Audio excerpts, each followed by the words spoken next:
If I started murdering people, there'd be none of you left.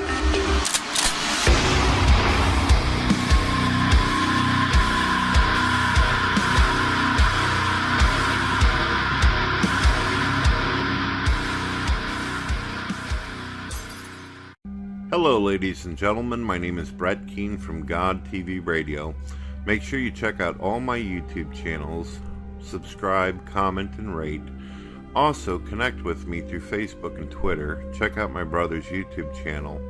And if you could, it would be wonderful if you could actually support me by becoming a Patreon or donating some money through PayPal. All links can be found in the description.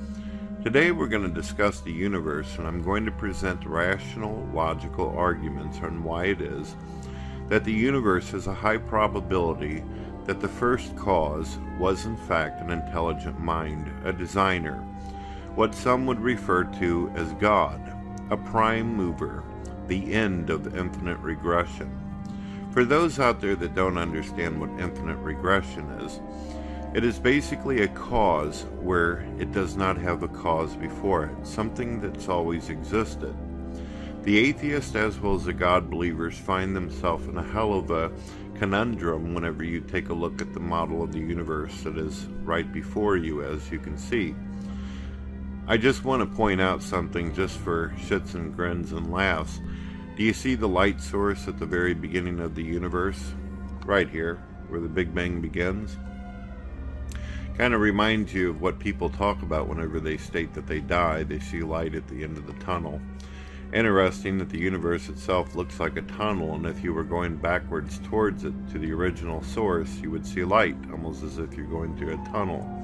If you could actually visualize it in a three-dimensional type of way. The universe, according to what we understand, this is based upon what we know, had a beginning. And because it had a beginning, nature itself, time and space, everything that we know of in the material realm, everything that you observe around you is properties of the universe. We have literally, ourselves as creators, transformed matter to invent things, create technology, the very computers that you have. We have literally learned like small gods ourselves in order to design and create. We have a creative aspect of us. That's what it means whenever you read the book of Genesis and it says that God created us in his own image.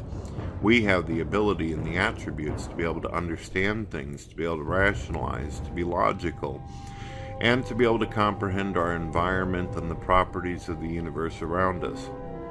Basically, what I'm stating in a nutshell is that God has created us as an extension where we can understand the very creation that he's created for us, so we can enjoy it and take pleasure in it just as he takes pleasure in us. If space and time and nature did not exist prior, then that means that whatever the cause was that existed outside of the universe had to have been eternal, without time, ageless. If you listen to William Lane Craig in some of his debates, he brings this argument up in this point. But it's not just an argument, and it's not just a point, but it serves as knowledge, understanding. It is not God of the gaps, that whatever the cause is outside of space and time, so logically it would have to prevail as an eternal cause, not affected by time. Plus, it also logically tells us that in order for something to be built or something to be made, something to become complex, whatever it was that caused it, whatever created it, whatever designed it, would have had to have been powerful enough with the attributes and the abilities to do so. So right there, the cause of the universe has the same attributes as God, logically powerful enough to create a universe, and also having the wisdom and the knowledge and being ageless. God cannot age. He's not affected by the second law of thermodynamics, which is one of the natural laws that humans and life forms and all of the universe that we know of is affected by.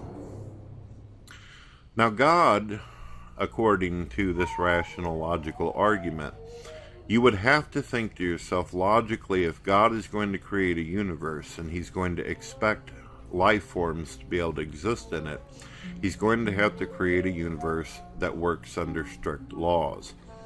If the universe is going in and out of existence, or it's full of chaos, then he runs the risk of destroying his own creation. There's got to be some kind of control. There's got to be some kind of protection. For if there's going to be laws, then there has to be a lawmaker. Stephen Hawking, Richard Dawkins, and many atheist scientists out there, as well as religious scientists, all conform to the idea that the universe does, in fact, act under laws. It is rational and logical, and because of that, we are able to study it, we are able to comprehend it, we are able to base math and even determine the age of the universe because of its constants. The universe does have an objective purpose, and it does have an objective meaning. It is a machine with processes that result in the existence of life. There's no denying that. Someone would have to be foolish, or they would have to have some kind of agenda against the idea. It is clear that the universe has worked in unison in order for life to exist, and there has to be a certain formula or recipe in order for existence to be. If you know anything about science, or you've ever even paid attention to scientists, you would know this. I would give you the resource John Lennox, one of the greatest mathematicians that exists today within our world.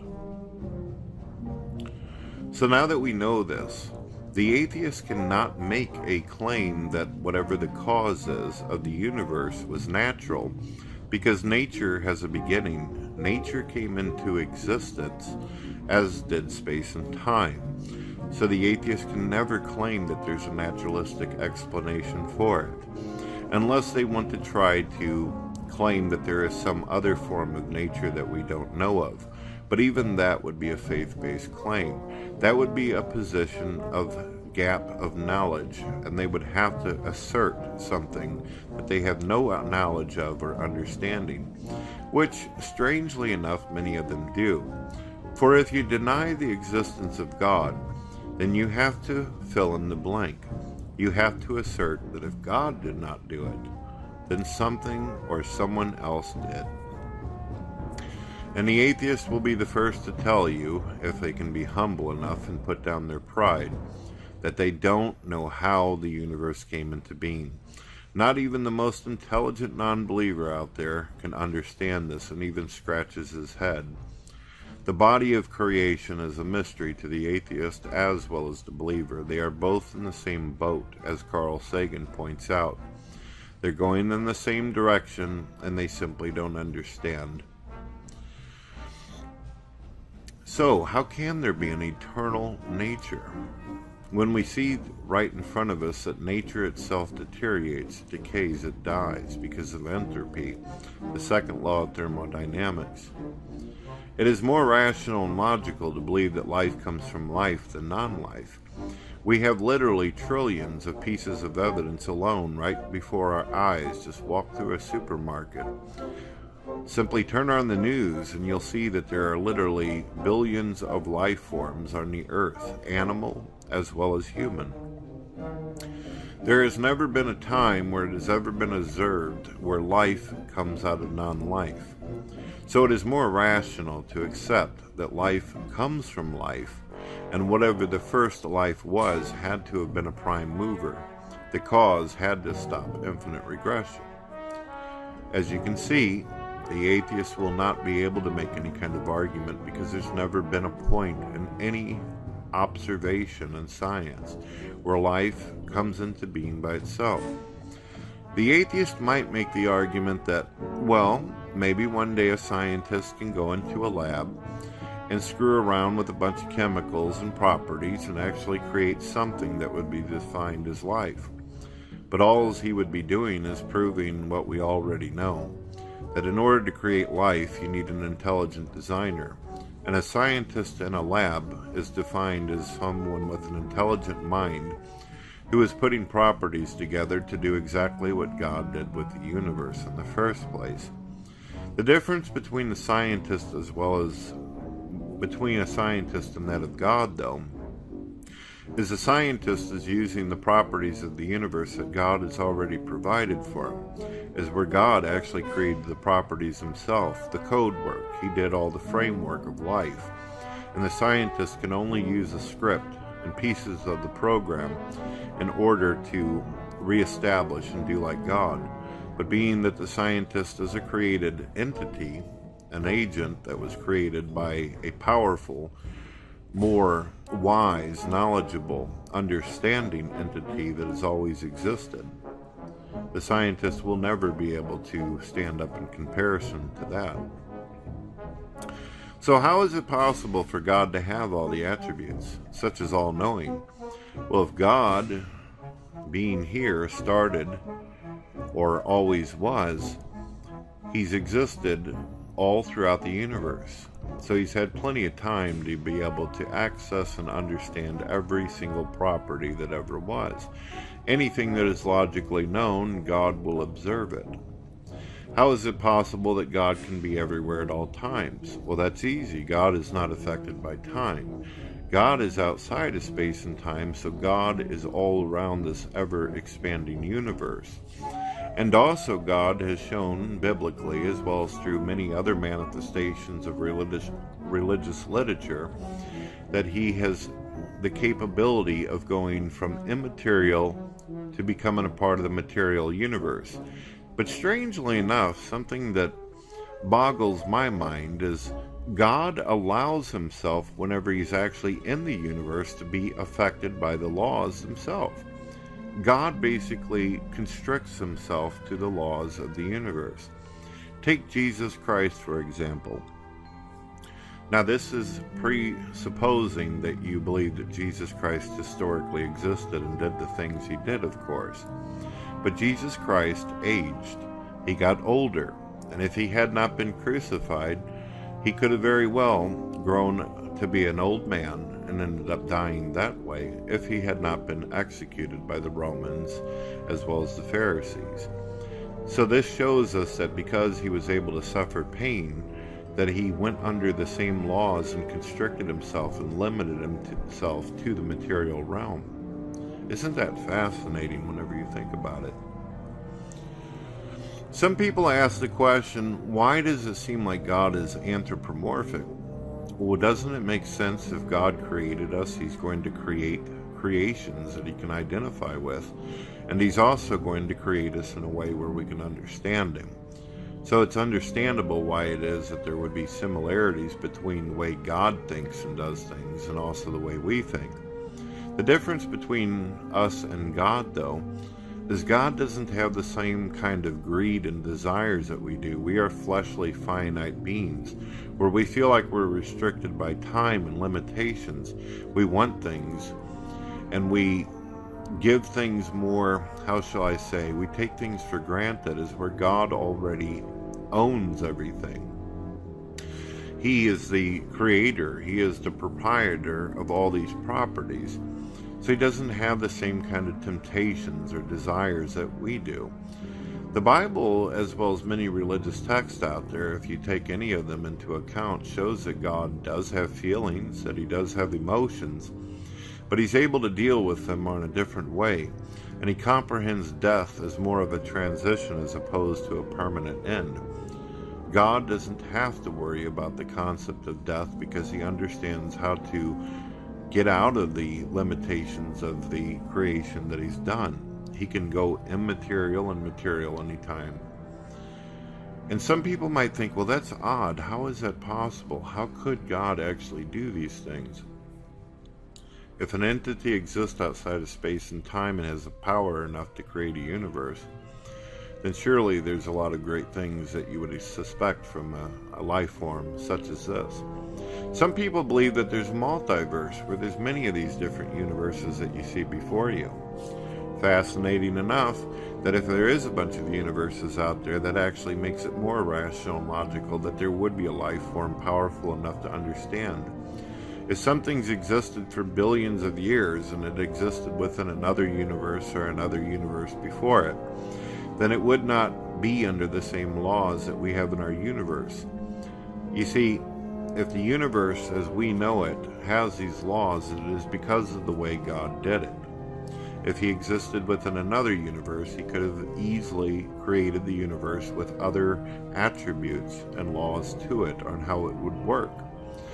It is said that you could actually live on a world, if you were closer to that of the beginning of where this singularity actually expanded, that time wouldn't have such an effect. Some of you out there may have watched Interstellar. It's possible to actually be on a world or in a part of space and a part of the universe where you age more slower. Isn't that interesting? And if we think about it on the Earth and the prospect of how can life forms exist longer, that's very possible. It is actually said that if you lived under certain forms or laws of gravity as well as laws of nature, then you could age much slower. Perhaps long ago, the Earth was affected differently, and it simply rearranged along with the processes of the universe, by, of course, the hand of God, hypothetically, if you believe in his existence. So, when we think of life itself and consciousness, how did life come into being? You have only two choices. You can either believe that a life form created the life, which we have observable evidence for, or you can believe that something dead or inanimate created life through spontaneous generation. That is most likely the argument that the atheist will present. The problem is that the atheist cannot demonstrate one single time in our universe where life came from non-life. Whatever that life was, it had to have had a cause. That's how science works, cause and effect. One last thing, whenever it comes to death, we've discussed life, let's discuss death.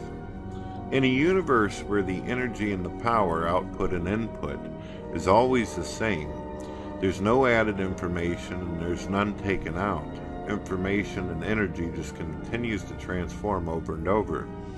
This means that in some way you are still alive and you are still a part of the universe. You've never actually become non-existent. You always are here. You always exist. It's just a question of, does your consciousness continue to pertain? Does your consciousness continue to exist, or is it simply physical?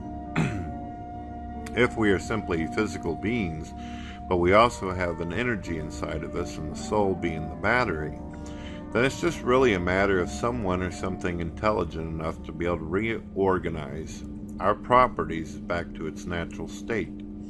Some would call that resurrection. Some would call that powerful technology. Because if we are nothing more than chemistry and math, and the soul represents the battery, our energy, the life breathed into us from God, then all you need is someone or something that knows how to bring you back, to be able to rearrange your properties and organize them back to their natural state in which you'd be alive. So the idea of an afterlife within the universe or outside the realms of space and time is not an irrational nor controversial concept. All right, ladies and gentlemen, feel free to argue with me. Feel free to try to tear down my points. Good luck. My name is Dawn Keane. Please check out our new channel, God TV Radio International Network. Also, check out our gaming channel, Games You Love. You can follow us on Google+, Twitter, and Facebook. Links are in the description.